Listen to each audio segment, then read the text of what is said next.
যেই সেনা কর্মকর্তাদের বিরুদ্ধে অভিযোগ উঠেছে, আপনি জানেন তাদেরকে হস্তান্তরের দাবি জানিয়েছে, তাদেরকে আদালতে তোলা হবে কিনা এই বিষয়টিও সামনে থাকছে। ফলে অনেকগুলি জটিল বিষয় একই সঙ্গে কালকের দিনটি হয়তো ক্রুশিয়াল। আপনি কি দেখছেন? ধন্যবাদ। অবশ্যই কালকের দিনটি ক্রুশিয়াল, কারণ এই একটা ধামাচাপা ধরনের একটা চিঠি ইস্যু হয়েছে গত 19 তারিখে আপনার হিউম্যান রাইটস থেকে। 5টি সংগঠন মিলে স্বাক্ষর করে চিঠিটি পাঠিয়েছে। সেখানে একটি অধ্যায় বলা আছে যে কোন দলকে নিষিদ্ধ করার ব্যাপারে বিরত থাকতে, বা তাদের এটা যদি নিষিদ্ধ থাকে তাহলে তারা নির্বাচনে ব্যাপক সংখ্যক মানুষের ভোটাধিকার থেকে বঞ্চিত রাখা হয়, এটি ঠিক না, এরকম একটি অধ্যায় আছে। কিন্তু বাকি পুরোটা হচ্ছে তারা মেনশন করেছে যে আইসিটি আদালতের আদেশ অমান্য করে যে সেনাবাহিনীর সদস্যদেরকে হেফাজতে নিজেদের ওখানে রাখা হয়েছে, এটি সরকারকে আরো শক্ত হাতে মোকাবেলা করা উচিত। সরকার কেন এটি করতে দিচ্ছে? অর্থাৎ ইন্ধন যোগানো হচ্ছে ওই 5টি সংগঠনের থেকে, মানবাধিকার সংগঠনগুলো থেকে, যে সেনাবাহিনীর এই সদস্যদেরকে অবশ্যই আদালতে এই সিভিল কোর্টে হাজির করতে হবে, এবং তারা যে সেনাবাহিনীর ভিতরে রেখেছে ক্যান্টনমেন্টের ভিতরে সেটা বেআইনি। এইটা সরকারকে তারা ইন্ধন জুগিয়েছে। তো সেইটা নিয়ে সরকার একটা টানাপোড়েনের মধ্যে আছে। সরকারের কাছে এটা একটি চ্যালেঞ্জ। ওয়াকারুজ্জামান সাহেব গত 15 মাসে আর কিছু না করতে পারলেও দৃশ্যত কোনো কিছু করেননি তিনি। সবকিছুই তিনি সরকারের পক্ষে করেছেন, জনগণের পক্ষে কোনো কিছু করেননি। কিন্তু এই প্রথম তাকে দেখা গেল একটি চ্যালেঞ্জ তিনি ছুড়ে দিয়েছেন সেনা সদস্যদের, যাদের নামে ওয়ারেন্ট ছিল, এদেরকে সিভিল কোর্টে না পাঠিয়ে। এখন দেখা যাক সেটা তিনি কতক্ষণ রক্ষা করতে পারেন। এই একটা বিষয়। দ্বিতীয় বিষয় হচ্ছে যে কালকে আপনি যে কথাটি বললেন তত্ত্বাবধায়ক সরকারের বিষয়টা, ওইটাকে আমার ধারণা ওইটা আবার একটা তারিখ দিয়ে পিছিয়ে দেওয়া হবে, যতক্ষণ পর্যন্ত না নিশ্চিত হচ্ছে যে এই তত্ত্বাবধায়ক সরকারে এই সরকারের 100% এলিমেন্টসরা ঢোকানো যাবে, এলিমেন্টদের ঢোকানো যাবে, ততক্ষণ পর্যন্ত তত্ত্বাবধায়ক সরকারের ইস্যুটা মীমাংসা হবে বলে আমার কাছে মনে হয় না। তত্ত্বাবধায়ক সরকার ইস্যুটাকে ঝুলে যাবে, আর সেনাবাহিনীর সদস্যদেরকে আদালতে নেওয়ার ব্যাপারে যে চ্যালেঞ্জটা, সেইটা কালকে মুখোমুখি অবস্থান। আমি ধারণা করছি যে সেনাবাহিনী তাদের অবস্থানে অনড় থাকবে, বাকিটুকু পরে থাকে। জি জি, আমি খুবই একটা বিশ্বস্ত সূত্র থেকে জানতে পেরেছি কালকে 12:30টায় তাদেরকে আদালতে তোলা হবে। এটি মোটামুটি আমার ওই সূত্র থেকে নিশ্চিত করেছে। হয়তো ওয়াকারুজ্জামান শেষ পর্যন্ত তার অবস্থানে অবিচল থাকতে পারবেন কিনা সেটি আমরা জানি না। আমি একটু যেতে চাই সমর রেজাউল করিম আপনার কাছে। আজকে আওয়ামী লীগকে দেখলাম তারা খুবই অনেক অসংখ্য মিছিল করেছে, সেই মিছিলে আবার সাধারণ মানুষও সামিল হয়েছে। সাংগঠনিকভাবে আমি দেখেছি নানক তিনি একটি দিয়েছেন, কর্মসূচি ঘোষণা করেছেন। আওয়ামী লীগের বিভিন্ন পেজগুলোতে দেখছি কর্মসূচি। কি কর্মসূচি আছে আপনাদের? দেখুন, বাংলাদেশটা সৃষ্টি সহ বাঙালি জাতির ইতিহাসের যা কিছু গৌরবময় অর্জন, সেটা ভাষা আন্দোলন বলেন, আইয়ুবের সামরিক শাসন, আমাদের 69-এর গণ অভ্যুত্থান, 70-এর নির্বাচন, 71-এর মহান মুক্তিযুদ্ধের মধ্য দিয়ে পরাধীনতার শৃঙ্খল ভেঙে একটা স্বাধীন সার্বভৌম রাষ্ট্র করা, সবকিছু আওয়ামী লীগের নেতৃত্বে হয়েছে। সে কারণে আওয়ামী লীগ একটা গতানুগতিক রাজনৈতিক দল না, আওয়ামী লীগ একটি প্রতিষ্ঠানে পরিণত হয়েছে, একটা অনুভূতিতে পরিণত হয়েছে, একটা আদর্শ, একটা বিশ্বাস, ভালোবাসা। এক কথা যদি বলি তাহলে আওয়ামী লীগ একটা পরিবারে পরিণত হয়ে গেছে। যারা মুক্তিযুদ্ধের চেতনায় বিশ্বাস করেন তারা অনেকে হয়তো আওয়ামী লীগ না করে কেউ NAP, communist party, workers party, JSD বিভিন্ন দল করতে পারেন, কিন্তু যখনই মুক্তিযুদ্ধের চেতনার প্রশ্নটা আসে তখন কিন্তু সবাই ঐক্যবদ্ধভাবে আওয়ামী লীগকে আশ্রয়স্থল মনে করে। এই কারণে যে বাঙালি জাতির যা কিছু গৌরব অর্জন তা আওয়ামী লীগের নেতৃত্ব হয়েছে। 71-এ যেমন আওয়ামী লীগের নেতৃত্বেই সবটা হয়েছিল। মাঝে মান অভিমান, ভুল বোঝাবুঝি অথবা সম্পর্কের অবনতিতে বিভিন্ন দিকে মুক্তিযুদ্ধের পক্ষের লোকেরা নানা দলে বিভক্ত হলেও এই যে 2024 সালের 5 অগস্টের পরবর্তী বাংলাদেশে যে জঙ্গিবাদ এবং 71-এর পরাজিত শক্তির উত্থান, এটা দেখার পরে মুক্তিযুদ্ধের চেতনা যারা বিশ্বাস করে, অসাম্প্রদায়িকতা বিশ্বাস করে, যারা অগ্রসর বাংলাদেশে বিশ্বাস করে, তারা মনে করছে সব দল, অন্য দলও তারাও মনে করছে যে আসলে আওয়ামী লীগের আশ্রয়স্থল, আওয়ামী লীগকে ঘিরে এগোতে হবে। সেই কারণে রাস্তাঘাটে পথে প্রান্তরে সবখানে মানুষ এখন নেমে আসছে। আমি কিছুদিন আগে আমার একটা ভিডিও কন্টেন্টসে বলছিলাম, আওয়ামী লীগের মিছিল নিয়ে যতটা না দুশ্চিন্তায়, তার চেয়ে বেশি দুশ্চিন্তায় তারা যখন দেখছে অ্যানালাইসিস করে যে সাধারণ মানুষ এসে মিছিলে সামিল হয়ে যাচ্ছে, অর্থাৎ সাধারণ মানুষের যে ভালোবাসার জায়গাটা, আজকে ঢাকায় যে মিছিল স্লোগান হয়েছে ধারাবাহিকভাবে হওয়ার, আজকে একটু ব্যতিক্রম ধর্মী ছিল। এই জায়গাটা হচ্ছে আওয়ামী লীগ যে জনগণের দল সেটা পরিষ্কার ভাবে সামনে নিয়ে আসা, এবং আওয়ামী লীগের অভিষ্ট লক্ষ্য হচ্ছে, আপনি যেটা জানতে চেয়েছেন, সাধারণ মানুষকে নিয়ে অবৈধ দখলদার বেনামিতে ৭১-এর পরাজিত শক্তি তাদেরকে উচ্ছেদ করে তাদেরকে হটিয়ে বাংলাদেশে মুক্তিযুদ্ধের রাষ্ট্র ব্যবস্থাকে প্রতিষ্ঠিত করা, এটাই হচ্ছে আমাদের কর্মসূচির মূল লক্ষ্য। দ্বিতীয় হচ্ছে যে আমাদের সংবিধান, যেটা আমার সামনে গণপ্রজাতন্ত্রী বাংলাদেশের সংবিধানটা আছে, এই সংবিধানটা আমরা যখন প্রণয়ন করেছিলাম, যারা করেছিলেন তারা কিন্তু ম্যান্ডেট নিয়ে সেই সংবিধান প্রণয়ন করেছিলেন। অর্থাৎ ৭০-এর নির্বাচনে আওয়ামী লীগের ম্যানিফেস্টোই ছিল যে আমাদের ভোট দিলে আমরা শাসনতন্ত্র প্রণয়ন করব। দেশ স্বাধীনের পরে গণপরিষদ মিটিং এ বসে এই শাসনতন্ত্রের স্ট্রাকচার করে এবং গণপরিষদে সেটাকে অ্যাপ্রুভ করে। এই সংবিধানের ৭ অনুচ্ছেদে জনগণকে মালিক বলা হয়েছে, ৭-এর ২-এ বলা হয়েছে এই সংবিধানের বহির্ভূত কোনো কিছুই করা যাবে না, যদি করা হয় তাহলে যতটুকু করা হবে ততটুকু বেআইনি। এখন সেই আঙ্গিকে আমরা বলবো, আমরা চাই সাংবিধানিক ভাবে রাষ্ট্র ব্যবস্থা একটা সরকার পরিচালনা করুক, সেই সরকারের বৈধ ম্যান্ডেট থাকতে হবে। বর্তমানে যারা আছেন তাদের কোনো বৈধ ম্যান্ডেট নাই, তারা শপথ নিয়ে বলছেন যে সংবিধানকে প্রোটেক্ট এবং প্রিজার্ভ করবেন, তা সংবিধানে যে ব্যবস্থা নাই সেই ব্যবস্থাটার নাম নিয়ে ওনারা দাবি করছেন যে আমরা অন্তর্বর্তীকালীন। মির্জা ফখরুল সাহেব বলছেন তত্ত্বাবধায়ক। এই দুটার কোনোটাই তো এই সংবিধানে নাই। তো সংবিধানে যেটা নাই সেইটা তো স্ট্রাকচারের বাইরে গিয়ে কোনো কিছু করা যাবে না। করতেও যদি হয় তাহলে সম্মিলিতভাবে যদি কিছু করা হয় গ্রেটার ইন্টারেস্টে, সেক্ষেত্রে এই অবৈধ দখলদার ইউনূস এবং তার পারিষদকে আগে বিদায় নিতে হবে, নিরপেক্ষ লোক আসতে হবে। এই কারণে নিরপেক্ষ লোক আসতে হবে, ইউনূস সাহেব তো নিজেই বলছেন যে আমার নিয়োগকর্তারা ছাত্র, তো ছাত্ররা একটা দল করছেন, তো ওনাকে যারা নিয়োগ দিচ্ছেন তারাই তো একটা দল করছেন, ফলে উনি তো একটা পক্ষের, ফলে ওনাকে রেখে তো আর নিরপেক্ষ ভাবার কোনো অবকাশ নেই। জি, মঞ্জুরুল হক, যদি তাই হয় তাহলে বিএনপি নিরপেক্ষ লোক চাচ্ছে তো এই ডক্টর ইউনূস সরকারের কাছেই, সেটা কিভাবে সম্ভব? বিএনপির কালকের মিটিংটা খুব আমার কাছে খুব পিকুলিয়ার মনে হয়েছে। বিএনপির দাবি দাওয়াগুলো খুব অদ্ভুত লেগেছে, মানে নিজের পায়ে কুড়োল একের পর এক বিএনপি মেরেই চলেছে। এই যে দাবিটি করলো বিএনপি, সাধারণ একটা নির্বাচনে নিরপেক্ষ থাকতে হবে, এটা তো কমন দাবি, সবাই বলে যে নিরপেক্ষ থাকতে হবে,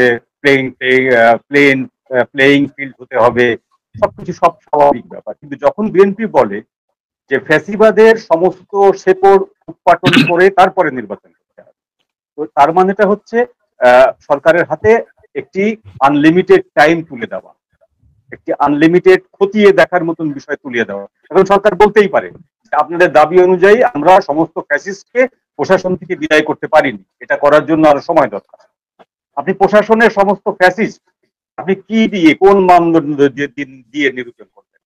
এরকম কোন মিটার আছে যে আমি প্রশাসনের এত লোকদের ভিতরে জরিপ চালিয়ে এতগুলোকে ফ্যাসিস্ট বাদ করবো? নেই। সুতরাং এই কথাগুলো বলা, এই কথাগুলো যে বালখিল্যতা, এটা বিএনপির নেতারা বুঝতে পারছেন না। এই যে ফ্যাসিস্ট বের করতে হবে, 15 মাস ধরে ফ্যাসিস্ট বের করা হচ্ছে।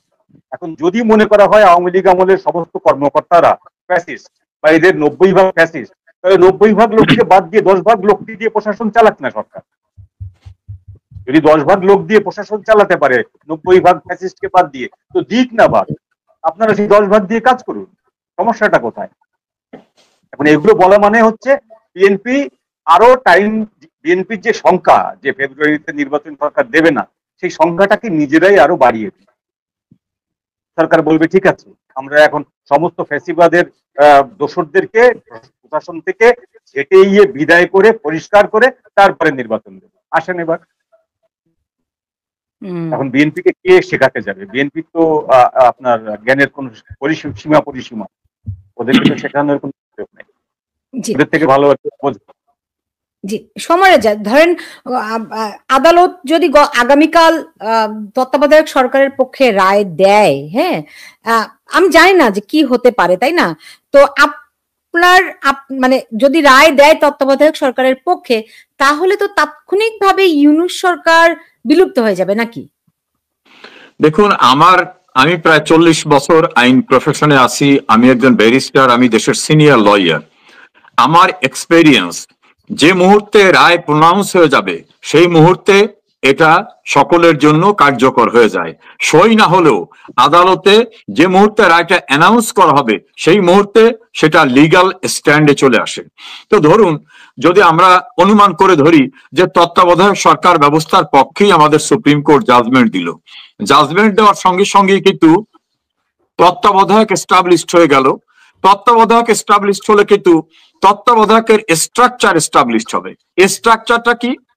সর্বশেষ অবসরপ্রাপ্ত প্রধান বিচারপতি হবেন তত্ত্বাবধায়ক সরকারের প্রধান। যদি তিনি রাজি না হন বা তাকে না পাওয়া যায়, তাহলে তার পূর্বের অবসরপ্রাপ্ত প্রধান বিচারপতি, যদি তাকে না পাওয়া যায় তার পূর্বের প্রধান বিচারপতি, 3 জন। তারপরে সর্বশেষ অবসরপ্রাপ্ত আপিল বিভাগের বিচারপতি, মানে প্রধান বিচারপতি না। এভাবে 5টা স্তর অতিক্রম করতে হবে। 5টা স্তরের পরেও যদি দেখা যায় পাওয়া যাচ্ছে না, তখন সকলের গ্রহণযোগ্য একটা লোককে বসাইতে হবে। তো এই 5টা স্তরের লোক তো বাংলাদেশে অ্যাভেইলেবল। তাহলে তত্ত্বাবধায়ক আসলে তো ইউনূসের থাকার কোনো সুযোগই নাই। যদি আমরা ধরে নিই যে তত্ত্বাবধায়ক একসেপ্ট করলেন সুপ্রিম কোর্ট, তাহলে যে মুহূর্তে অ্যানাউন্স হয়ে যাবে সেই মুহূর্তে ইউনূস নোবডি। আর একটা বিষয়, এখানে মঞ্জুর হক সাহেব আছেন, ওনার আমি বিভিন্ন প্রোগ্রাম দেখি। সুপ্রিম কোর্টে আমাদের মহামান্য রাষ্ট্রপতি একটা রেফারেন্স চেয়েছিলেন যে প্রধানমন্ত্রী নাই, এই মুহূর্তে আমি কি করতে পারি নির্বাহী কাজ পরিচালনার জন্য। তারা একটা রেফারেন্স পাঠিয়েছিলেন, যদিও সেটা নিয়ে অনেক আপত্তি আছে যে ওই সময় প্রধান বিচারপতি এবং জ্যেষ্ঠ বিচারপতি ক্যান্টনমেন্টে ছিলেন, তাহলে কখন কোর্ট বসলো, আদৌ পাঠিয়েছেন কিনা। সিনিয়র অ্যাডভোকেট মহসিন রশিদ বারবার বলছেন কোথায় মিটিং করছে, কাগজ দেখান, কাগজ আর দেখাচ্ছে না। তারপর আমি যুক্তির খাতিরে ধরে নিলাম একটা মিটিং হয়েছিল, তারা একটা রেফারেন্স পাঠিয়েছে। এই সেই রেফারেন্সটা আমার কাছে আছে। এই রেফারেন্সে সুপ্রিম কোর্ট বলছে, একেবারে বিগিনিং বলছেন সংবিধানে তত্ত্বাবধায়ক সরকার ব্যবস্থা নাই। তারপরে এসে বলছেন রাষ্ট্রের সাংবিধানিক শূন্যতা পূরণে জরুরি প্রয়োজনে, কাইন্ডলি প্লিজ নোট ইট, জরুরি প্রয়োজনে মহামান্য রাষ্ট্রপতি রাষ্ট্রের নির্বাহী কার্য পরিচালনা নিমিত্তে অন্তর্বর্তীকালীন ব্যবস্থা হিসাবে প্রধান উপদেষ্টা ও অন্যান্য উপদেষ্টা নিয়োগ দিতে পারেন। এইখানে খুব ইম্পর্টেন্ট, মঞ্জুর সাহেব আপনিও তো বিভিন্ন টেলিভিশন বা প্রোগ্রাম কথা বলেন, রাষ্ট্রের জরুরি প্রয়োজন, নট সরকারের। রাষ্ট্র আর সরকার আলাদা। দ্বিতীয়, অন্তর্বর্তীকালীন ব্যবস্থা হিসাবে, নট অন্তর্বর্তীকালীন সরকার হিসাবে। অর্থাৎ সুপ্রিম কোর্ট, রাষ্ট্রের মালিক হলো রাষ্ট্রপতি, সর্বোচ্চ পদ। রাষ্ট্রের প্রয়োজনে, একবারও বলে নাই সরকারের প্রয়োজনে। আর অন্তর্বর্তীকালীন সরকার নামক শব্দটা কোথাও বলেননি, বলছেন অন্তর্বর্তীকালীন ব্যবস্থা হিসাবে। তাহলে এই যে অন্তর্বর্তীকালীন সরকার দাবি করেন ইউনূস সাহেব, তাকে কেউ চামচারাজে বিভিন্ন ভাবে অভিষিক্ত করেন, কনস্টিটিউশনে যেমন নাই, আমাদের সুপ্রিম কোর্ট মাথায় রাখছে যে আমি সুপ্রিম কোর্ট, সংবিধানে জানাই তা দেওয়ার এখতিয়ার আমারও নাই। ফলে অন্তর্বর্তীকালীন সরকার বলে কিছু এখন নাই। তাহলে সুলতানা প্রশ্ন করতে পারেন যে তাহলে ওনরা কারা? ওনরা হচ্ছেন রাষ্ট্রপতিকে উপদেশ দেওয়ার জন্য, রাষ্ট্রপতি তার প্রেরোগেটিভ পাওয়ারে অ্যাডভাইজার নিতে পারেন, সেক্রেটারি নিতে পারেন, প্রেস সেক্রেটারি নিতে পারেন, পিআরও নিতে পারেন। বিষয়টা কিন্তু এইরকম হতে পারে। এই জন্য কোনো জায়গায় সরকার নামক শব্দটা নাই। ফলে রাষ্ট্রপতিকে সাহায্য করতে ওরা থাকতে পারেন। আর এইটা সাপ্লিমেন্ট হয়েছে নিউ এজের এডিটর নুরুল কবির, তিনি, আমি এপ্রিল মাসে এই প্রসঙ্গটা তুলেছিলাম, আমাদের ফজলুল বারী নবনীতা চৌধুরীর সঙ্গে 2টা আলোচনা আমি এই প্রসঙ্গটা কঠোরভাবে তুলেছিলাম লাস্ট এপ্রিলে। নিউ এজের নুরুল কবির জিজ্ঞাসা করছিলেন প্রধান উপদেষ্টাকে, আপনি তো প্রধান উপদেষ্টা, আপনি কাকে উপদেশ দেন? উনি ফেলায় বলতেছে যে আসলে তো এটা তো ভেবে তো দেখিনি। কারণ তত্ত্বাবধায়ক সরকার তো নাই, তত্ত্বাবধায়ক সরকার থাকলে উনি তত্ত্বাবধায়কের উপদেষ্টা, তাহলে উনি কাকে উপদেশ দেন? উনি কিন্তু কোনো জবাব দিতে পারেন নাই। স্টিল আমি একজন লয়ার হিসেবে এই জায়গায় আমি রিজিট, উনি কোনো সরকারের উপদেষ্টা না, উনি হাইয়েস্ট রাষ্ট্রপতির উপদেষ্টা হতে পারেন। কাজেই সরকার পরিচালনা করতে গেলে যে স্ট্রাকচার, লিগালি সেই স্ট্রাকচারে এখনো আইন সিদ্ধ ভাবে শেখ হাসিনা প্রাইম মিনিস্টার, তার ক্যাবিনেট এক্সিস্টিং, পার্লামেন্ট এক্সিস্টিং। কেননা পার্লামেন্ট বাতিল করতে হলেও শেখ হাসিনা অর্থাৎ প্রধানমন্ত্রীর লিখিত অনুরোধ থাকতে হবে। প্রধানমন্ত্রী তো কোনো লিখিত অনুরোধ করেন নাই। তারপর আরো ইন্টারেস্টিং হলো, ধরে নেন পার্লামেন্ট ভেঙে দিয়েছে, নতুন পার্লামেন্ট না হওয়া পর্যন্ত যদি কোনো আইন প্রণয়ন করতে হয়, তাহলে যে পার্লামেন্ট ভেঙে দেওয়া হয়েছে ওই পার্লামেন্টকে আবার পার্লামেন্টের সেশনে আহ্বান করা যাবে। আর প্রধানমন্ত্রী যদি যুক্তির খাতিরে, কেউ তর্কের খাতিরে বলেন যে রিজাইন করছে, তাহলে আর্টিকেল 457 অনুযায়ী রিজাইন দিল রাষ্ট্রপতি তাকে বলবেন আপনার সাকসেসর, আপনার উত্তরসূরি না আসা পর্যন্ত আপনি এটা চালিয়ে যাবেন। এর মাঝখানে এই যে দেশের সর্বোচ্চ আইন, এখানে অন্য কোনো ব্যবস্থা নাই। জি, তাহলে আজকে যে বিএনপির মহাসচিব মির্জা ফখরুল ইসলাম আলমগীর এই সরকারকে, এই অন্তর্বর্তীকালীন সরকারকেই তত্ত্বাবধায়ক সরকার হিসেবে দেখতে চায় বললেন, আপনি মঞ্জুরুল হক আপনি নিশ্চয়ই ব্রিফিংটি শুনেছেন তার, তাহলে এটি কিসের তাৎপর্য বহন করে, এটি কিসের ইঙ্গিত দেয়? এখন জটিল হয়ে গেল বিষয়টি। এখন রেজাউল করিম ভাইয়ের বক্তব্য শুনলাম,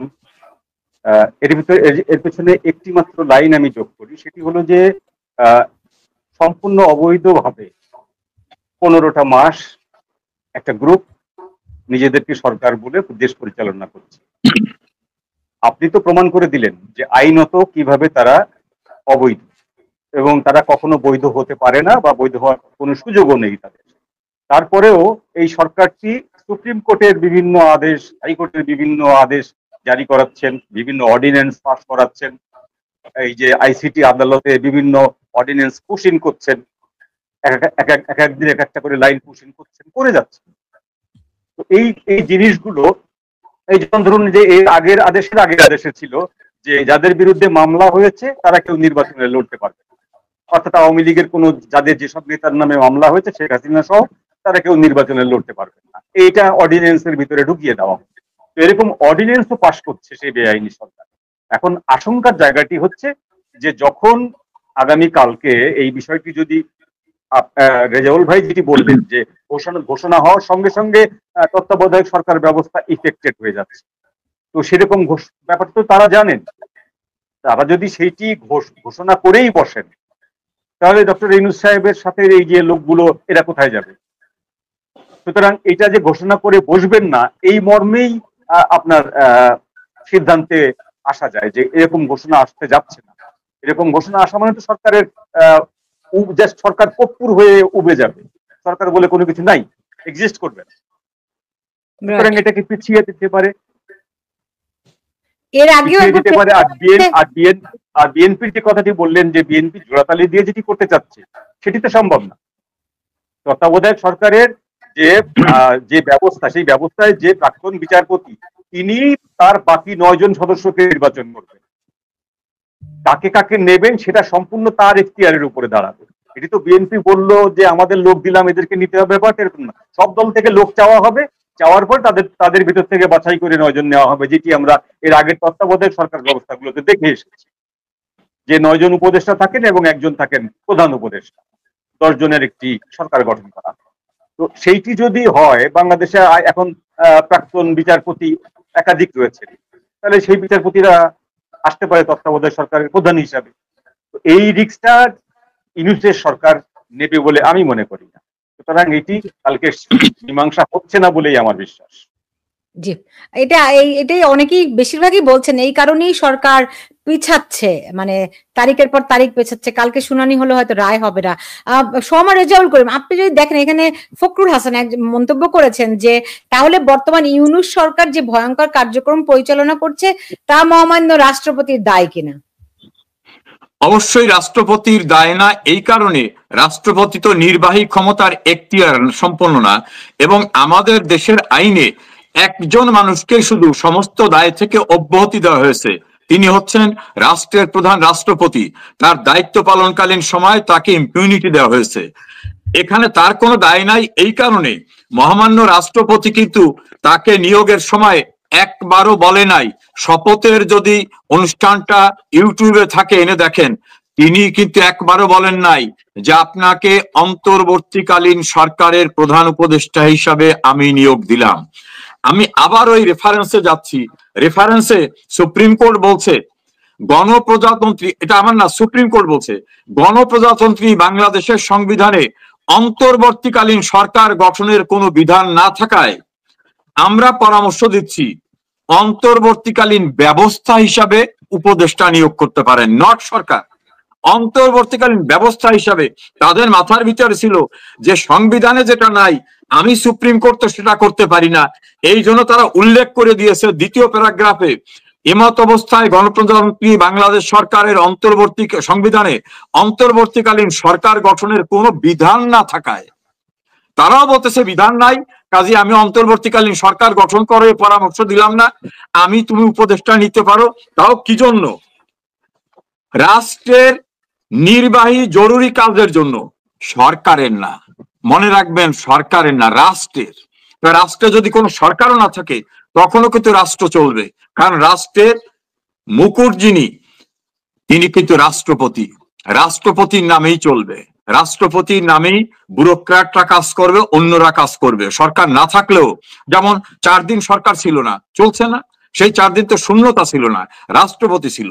ফলে এখন ইউনূস যেটা দায়িত্ব নিয়ে দখল করে আসেন, যেটা মঞ্জুরুল হক বললেন এবং আপনার একজন দর্শক শ্রোতা বলছেন, এইটা আমাদের সংবিধানের 7 ক অনুচ্ছেদ অনুযায়ী, অর্থাৎ 7 কতে বলা হয়েছে কোন ব্যক্তি যদি এই সংবিধানের বিধিবিধানকে উপেক্ষা করে, অবজ্ঞা করে, মানুষের আস্থাহীনতার সৃষ্টি করে, এটাকে নষ্ট করতে চায়, ষড়যন্ত্র করে, ষড়যন্ত্রে সাহায্য করে, অনুসমর্থন করে, সেই কৃতকর্মটি হবে রাষ্ট্রদ্রোহিতা।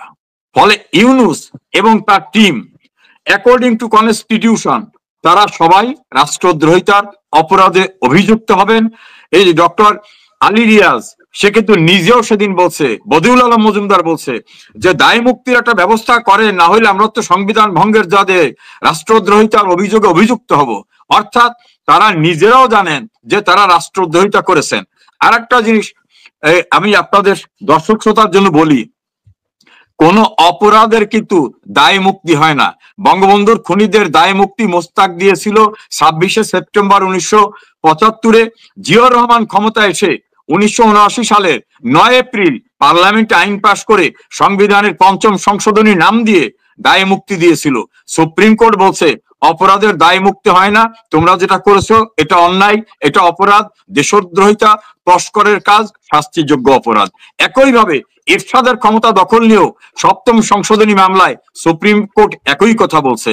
ফলে এই যে পার্লামেন্টের সামনে একটা নাটক সাজানো, সেই এবং যা কিছু করুক না কেন, অপরাধ যেটা ঘটে গেছে, টুথপেস্টের পেস্ট বেরোয় গেছে, ভিতরে ঢুকবে না। অপরাধ করে ফেলছে, এদের বিচারের মুখোমুখি হতে হবে, সেটা টুডে অর টুমরো। তাহলে এখন বিএনপি তো দেখছি যে বিএনপির কাছে তারা এক ধরনের দায় মুক্তি চাচ্ছে কিনা মঞ্জুরুল হক, সেই সঙ্গে বিএনপির কথা শুনে, আজকে মির্জা ফখরুল ইসলাম আলমগীরের কথা শুনে তো বোধ করলাম যে তিনি প্রশাসনে যে জামায়াতের অংশটি রয়েছে, আপনি জানেন বর্তমান সরকারকে অনেকেই বলেন জামাতি সরকার আসলে পেছন থেকে চালাচ্ছে। তো বিএনপি কি সেটাকে ভয় পাচ্ছে? তারা কি এই সরকারকে একটা দায় মুক্তি দেওয়ার নেগোসিয়েশনে আসছে? দায় মুক্তির নেগোসিয়েশন আগেই হয়েছে। দায় মুক্তির নেগোসিয়েশন না হলে বিএনপির সাথে এই তারেক রহমানের সাথে প্রফেসর ইউনূসের বৈঠকের কোনো কারণ ছিল না। আমরা কেউ জানি না যে সেই বৈঠকে কি কথা হয়েছে, কিন্তু অনুমান করা যায় সেই বৈঠকে দায় মুক্তি থেকে যাবতীয় বিষয়ে সুরাহা হওয়ার পরেই বিএনপি তাদের নির্বাচনের ডিসেম্বরের দাবি থেকে সরে ফেব্রুয়ারিতে গিয়েছে। কারণ একটা সময় পর্যন্ত বিএনপির দাবি এবং জেনারেল ওয়াকারের দাবি একই ছিল, ডিসেম্বরেই নির্বাচন হতে হবে। এই যে ই প্রত্যয় যোগে শব্দটি ব্যবহার করা, সেই জায়গা থেকে সরে আসার পিছনে কারণ একটাই, যে তাদের ভেতরে একটা আন্ডারস্ট্যান্ডিং হয়েছে।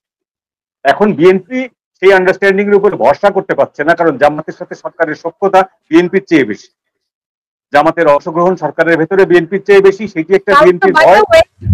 বাই দ্য ওয়ে আমি একটু বলে নেই মঞ্জু ভাই, কালকে কিন্তু প্রধান উপদেষ্টা জামায়াতকেও ডেকেছে বৈঠকের জন্য।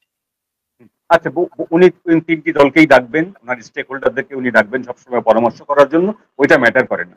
বিষয়টা যেটা ম্যাটার করে যে বিএনপি তো যুগপথ শুধু জামাতকে ভয় পাচ্ছে না, বিএনপি আওয়ামী লীগের যে মিছিলের সংখ্যা বাড়ছে বা বিভিন্ন জায়গা থেকে পশ্চিমা দেশগুলো থেকে মানবাধিকার সংগঠনগুলো থেকে বলা হচ্ছে আওয়ামী লীগকে বাদ দিয়ে নির্বাচন করলে সেই নির্বাচনটি ইনক্লুসিভ হবে না, এবং ইনক্লুসিভ নির্বাচন না হলে, ফেয়ার অ্যান্ড ফ্রি ইলেকশন না হলে আমরা সেটাকে সমর্থন দিতে পারি না। তো সেই যে একটা ভয় আছে তাদের বিএনপির, যে কোনো না কোনো একটা ফর্মে আওয়ামী লীগকে ফিরিয়ে আনতে হতে পারে, পশ্চিমাদের চাপে হোক, মানবাধিকার সংগঠনগুলোর চাপে হোক, বা যে কোনো চাপে হোক। যদি ফিরে আসে তাহলে এই আওয়ামী লীগের প্রশাসন ডেফিনেটলি আওয়ামী লীগের পক্ষে হয়ে কাজ করবে, এরকম একটা ভীতি বিএনপির ভেতরে কাজ করছে।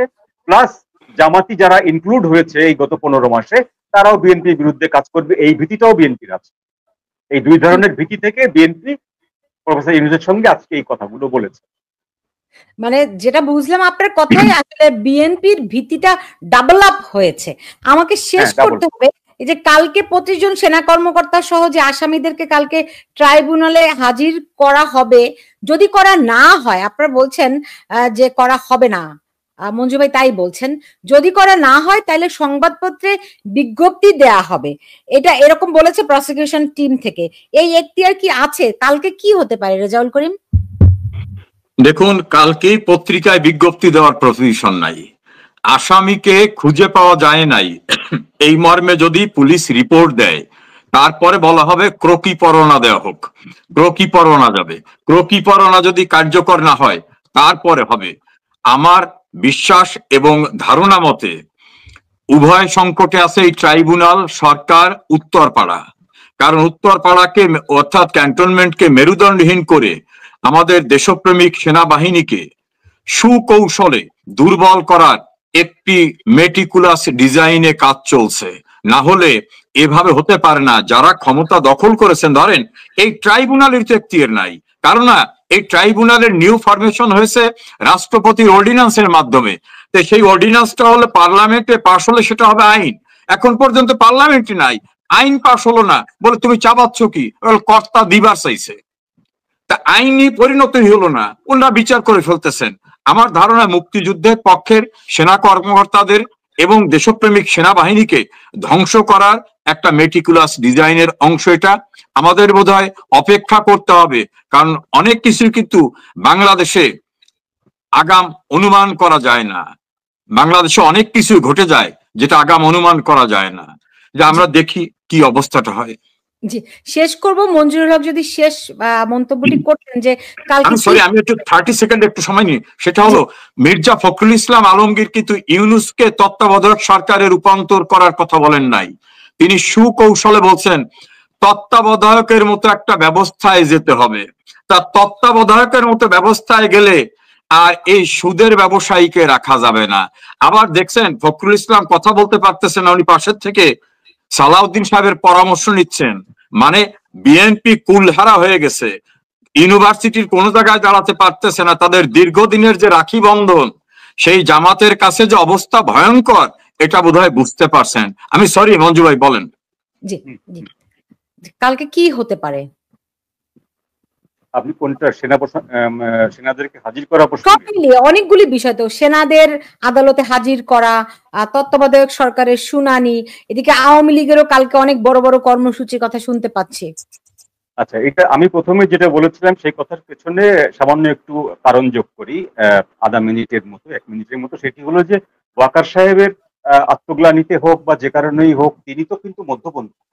আমরা এখন পর্যন্ত যেটা জানি, স্বীকার করি, সেটি হলো যে বাংলাদেশ সেনাবাহিনীতে যদি 3টি ভাগ থাকে, একটি ভাগ হচ্ছে মুক্তিযুদ্ধের পক্ষে অর্থাৎ আওয়ামী লীগের পক্ষে, প্রগতিশীলতার পক্ষে, আর একটি ভাগ হচ্ছে পাকিস্তানপন্থী অর্থাৎ জামাতপন্থী, বিএনপিপন্থী, আর একটি গ্রুপ হচ্ছে মধ্যপন্থী।